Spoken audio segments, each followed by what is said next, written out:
Hello, this is Corey Birchman, MD. I'm one of the physicians associated with the Prime Alternative Treatment Centers located in Merrimack, New Hampshire. Today, I'm going to discuss cannabis consumption. How can a patient use cannabis more safely? Cannabis needs to be adjusted, and one of the great aspects of cannabis is that there are many ways to use the medicine effectively.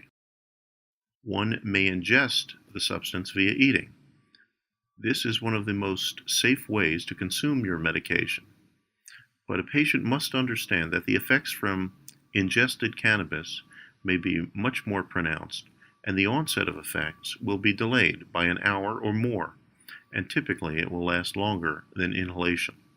Using edible cannabis effectively will usually take some experimentation with particular product types and dosages. Digesting cannabis also metabolizes the cannabinoids somewhat differently and can produce different subjective effects depending upon the individual. My recommendation is to use small amounts of edibles and wait at least 2 hours before gradually increasing the dose if needed. One needs to take care to find and use the right dose. Excessive dosage can be uncomfortable and happens most often with edibles. A patient can try cannabis pills made with hash or cannabis oil, or can ingest via tinctures and sprays. Titration or dosage experimentation must occur to find your ideal dosage to enhance your therapeutic benefits. For tinctures, start with no more than 2 drops and wait at least an hour before increasing the dosage, incrementally and as necessary. Another avenue of application is via topical preparations. Topicals is one of the safest ways to consume your medication, and it may be the best option for certain pains or ailments. Rubbing and massaging cannabis products onto the skin will not result in a psychoactive effect. Inhaling via smoking. Because the effects are noticed or felt quickly, this is the optimal way to get immediate relief and find the best dosage for you.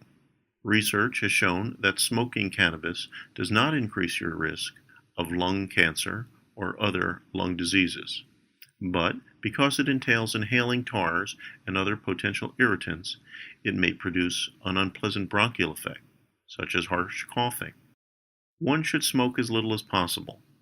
Try 1 to 3 inhalations and wait 10 to 15 minutes to find the right dosage.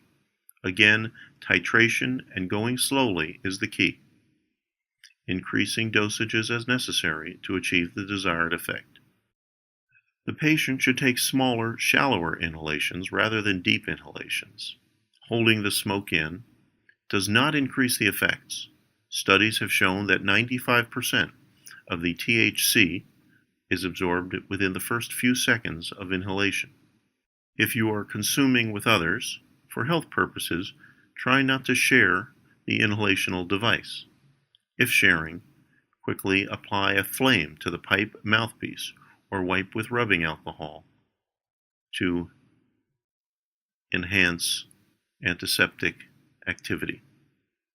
To avoid inhaling unnecessary chemicals, use hemp paper coated with beeswax to light your medicine rather than matches or a lighter. One may also choose the inhalational route via vaporization.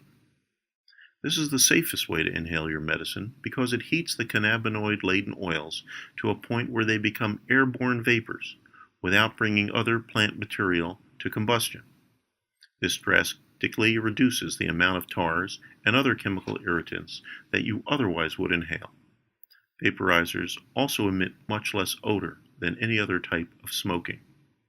Inhalation can also occur via a steamroller, or one-hitter, as it is commonly called.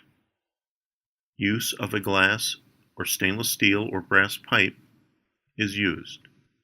Glass one-hitters are basically tubular pipes that contain a single dose, and they are the most economical devices to use. One may also inhale via a bong or a water pipe. Do not use a bong or water pipe regularly. Water absorbs some of the THC and other cannabinoids, and you can inhale water vapor or water droplets into your lungs. Avoid the use of a bong made of plastic, rubber, or aluminum, which can produce harmful fumes when heated or melted. If a bong or water pipe is employed, the water should be changed frequently to limit the exposure to germs and viruses. This concludes the description of methods of cannabis consumption. For further questions and answers, please refer to the Prime Alternative Treatment Center website. And on our social media platform, please like Prime Alternative Treatment Centers of New Hampshire on our Facebook page. Thank you.